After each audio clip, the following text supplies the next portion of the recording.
Hey, c'est Mimi Skywalker, j'espère que vous allez bien. Je suis super contente de vous retrouver pour cette nouvelle vidéo. Bon, ok, je suis en pyjama, j'ai du popcorn, j'ai ma peluche, mais rassurez-vous, je suis pas folle, hein. Bon, si vous avez vu ma vidéo de présentation, je vous avais dit que j'étais fan de soirée pyjama, entre potes. D'ailleurs, si tu ne l'as pas vue, je te la mets dans le petit. Donc je me suis dit qu'une soirée pyjama avec vous, c'était la meilleure façon de parler cinéma. Après, je suis pas journaliste cinéma. Je ferai pas d'analyse de film, je ferai pas de critique. Je ne vais pas non plus donner des notes aux films que je présenterai. Parce qu'après, c'est propre à chacun et il en faut pour tout le monde. Et je vais pas dire non plus quoi, t'as pas vu ce film, quoi, tu l'as pas aimé, oh là là, mon Dieu, c'est pas bien. Non, non, non, rassurez-vous. Pas de ça chez moi, que de la bienveillance. En fait, le but ici, c'est de vous parler de films qui m'ont marqué. Des films que j'ai pu regarder trop jeune, au cinéma, à la télé, en VHS, en DVD. Oui, j'ai dit VHS et DVD, je suis une milléniale, je le rappelle. Mais dans tous les cas, ce sont des films qui sont devenus des souvenirs pour moi. Donc pour chaque film, je ferai un petit synopsis, mais surtout, je vous raconterai une petite anecdote personnelle. Un souvenir en fait, qui explique pourquoi ce film m'a marqué. L'idée, c'est vraiment une discussion tranquille, comme si on parlait cinéma un soir, entre potes, en pyjama et avec du popcorn. Et si à la fin de la vidéo, ça te donne envie de voir ou revoir un film, eh bah, mission accomplie pour moi. Donc pour cette première soirée pyjama, j'ai envie de revenir sur les films d'horreur qui ont marqué mon enfance et mon adolescence. J'en ai fait une sélection de 5 films, oui que 5 films, parce que sinon la vidéo, on serait parti pour 5 heures. Il a fallu faire des choix. Allez, vous avez mis votre pyjama? On partage le plaid et les popcorn? C'est parti, let's go! Allez, on commence avec le premier film. Donc le premier film, j'ai envie de vous présenter Alien, le 8e passager. C'est un film qui a été réalisé en 1979 par Ridley Scott. D'ailleurs, au passage, c'est l'un de mes réalisateurs préférés. Donc en gros, Alien, c'est l'équipage d'un vaisseau spatial qui répond à un signal de détresse sur une planète inconnue. Ils vont malheureusement ramener à bord du vaisseau une créature hyper dangereuse. Ils sont donc coincés dans l'espace, sans possibilité de fuite, et la survie avec cette créature devient leur seule option. Du coup, c'est un film que je pense avoir vu beaucoup trop tôt. J'étais évidemment pas née quand c'est sorti au cinéma, donc je l'ai vu en mode soirée cinéma à la télé avec ma famille. Comment vous dire ? Traumatisme direct. C'est un film qui joue pas mal sur ce qu'on appelle le body horror. Je vais pas vous spoil, mais la scène où on voit pour la première fois la créature en mode « Hey, coucou, c'est moi, hello, je suis sortie, oh bah ciao, je vais partir dans votre vaisseau. » Aïe, aïe, aïe, aïe, aïe. Bon, en fait, en gros, jusqu'à mes 18 ans, je regardais toujours sous mon lit avant de me coucher s'il n'y avait pas un alien. L'enfer. Donc, petit trauma, mais bon souvenir, voilà, il n'y a pas de sujet. Ensuite, j'ai envie de vous parler de Sixième Sens. Le réalisateur, c'est M. Night Shyamalan. Le film est sorti en 1999, et d'ailleurs, Shyamalan, c'est un très très bon réalisateur. Je vous fais l'histoire rapide et sans vous spoiler. En gros, Sixième Sens, c'est l'histoire d'un petit garçon qui voit et entend des choses que personne d'autre ne perçoit. Je vois des gens qui sont morts.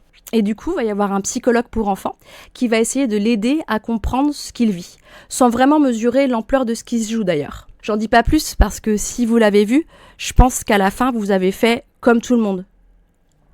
Oh mais non, je l'avais pas vu venir celle-là. Pour le coup, c'est un film qui est sorti en 99, donc je suis allée le voir au cinéma. J'ai eu de la chance. J'avais donc 11 ans. Et le film était interdit, et toujours d'ailleurs interdit au moins de 12 ans. Et en fait, mon père connaissait le gérant du cinéma, donc j'ai pu rentrer malgré le fait que j'avais 11 ans. Et on n'aurait peut-être pas dû. Parce qu'en fait, à l'époque, c'est un film qui avait fait son petit boucan en termes de marketing. Donc la salle, enfin du moins la séance, était complète. Donc je me suis retrouvée séparée de ma famille pendant tout le film. Il y avait mes parents qui étaient au milieu de la salle, mes frères qui étaient derrière, et moi j'étais sur le côté toute seule. Et je pense vraiment que j'ai jamais eu aussi peur devant un film d'horreur. Que ce soit au cinéma ou à la télé. La frousse de ma vie. Mais c'est parce que j'étais toute seule en fait. J'avais 11 ans, j'étais toute seule dans une grande salle de cinéma et je vois un film qui fait super peur. Et en fait, il fait peur parce que même si l'ambiance est très calme, presque triste, mais en fait la peur, elle passe surtout par ce qui n'est pas dit. Et après, ça reste aussi un film hyper émotionnel. Donc bon, souvenir de ouf pour moi, mais pareil, c'était cool en vrai. Ensuite, Shining, le bon vieux classique, donc réalisé par Stanley Kubrick en 1980. Et en gros, c'est l'histoire d'une famille qui accepte de passer l'hiver dans un immense hôtel isolé en pleine campagne. Bon, vous allez me dire, pourquoi ils font ça ? Ça sent le sapin, direct. Oui, en fait, ils font ça pour l'entretenir et pour gagner de l'argent. Et en fait, très vite, l'isolement, le silence et l'étrangeté des lieux, parce qu'il se passe vraiment des trucs chelous dans cet hôtel, commencent à peser sur eux. Bon, là du coup, on va partir sur un souvenir vraiment pré-ado. Parce que la première fois que j'ai vu ce film, c'était pendant une soirée pyjama chez ma meilleure amie. Donc c'est juste un souvenir hyper précieux et c'est un de ces films qui m'a vraiment aussi fait devenir fan de films d'horreur. Parce qu'en fait, le film installe une tension lente, oppressante et il est assez graphique aussi. Mais tu sais jamais vraiment si le danger il vient de l'hôtel ou d'autre chose, donc c'est vraiment chelou. Et aussi c'est une adaptation du roman de Stephen King, donc autant vous dire qu'à cette époque j'ai lu aussi tous les romans et toutes les nouvelles de Stephen King. Voilà, je faisais pas les choses à moitié à l'époque. Maintenant j'ai envie de vous parler de L'Armée des Morts, réalisé par Zack Snyder, si je le prononce bien, et le film est sorti en 2004. Le film, c'est simple, c'est l'histoire d'un groupe de survivants retranchés dans un centre commercial. Il y a une invasion de zombies qui ravage le monde, et ils sont enfermés ensemble, et ils vont tenter de s'organiser pour survivre, et essayer de garder une forme de normalité malgré le chaos qu'il y a à l'extérieur. Donc là, on est clairement sur un film régressif de zombies, avec cette vibe de film d'horreur des années 2000. Et là, pareil, le film est sorti, j'avais 16 ans, donc en pleine adolescence. Donc j'avais acheté le DVD et j'avais organisé une soirée pyjama avec mes meilleurs amis. Et pareil, c'est un souvenir de fou, parce que ma mère nous avait laissé l'appartement. On était toutes les 4 sur le canapé qu'on avait essayé de transformer en lit. Il y en avait 2 par terre malgré tout, mais c'était génial. Et on a fini par dormir toutes les 4 sur le canapé. Donc voilà, pour moi, c'était une super époque et ça restera gravé dans ma mémoire. Enfin, c'est resté gravé dans ma mémoire. Et pour finir, je voudrais parler des Dents de la Mer, réalisé par le grand Steven Spielberg en 1975. Pareil, le synopsis, simple mais efficace. C'est l'histoire d'une petite station balnéaire menacée par la présence d'un requin. Voilà, boum. Mais en fait, c'est un film qui joue sur l'attente, la tension et le fait qu'un lieu rassurant se transforme en véritable cauchemar. C'est également très graphique et assez gore. Et pour le coup, là, mon souvenir est plus sonore, je dirais. Il vient de la musique du film. Et je trouve que cette musique reprend bien la montée en tension. Et en fait, mes parents avaient l'habitude de mettre des musiques de film pendant le repas. Et j'ai ce souvenir où la musique passe, où je suis encore en train de jouer dans le salon en attendant le repas.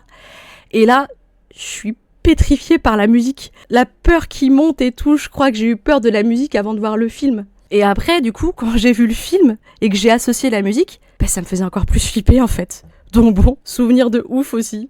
Allez, c'est tout pour les films d'horreur qui ont marqué mon enfance et mon adolescence. Et donc vous, est-ce que vous avez vu ces films ou est-ce que ça vous a donné envie d'en revoir certains ou pas du tout? Pourquoi pas? N'hésitez pas à me le dire en commentaire. Et surtout, si vous avez une petite anecdote, un souvenir lié à l'un de ces films ou à d'autres films, n'hésitez pas à me le dire non plus.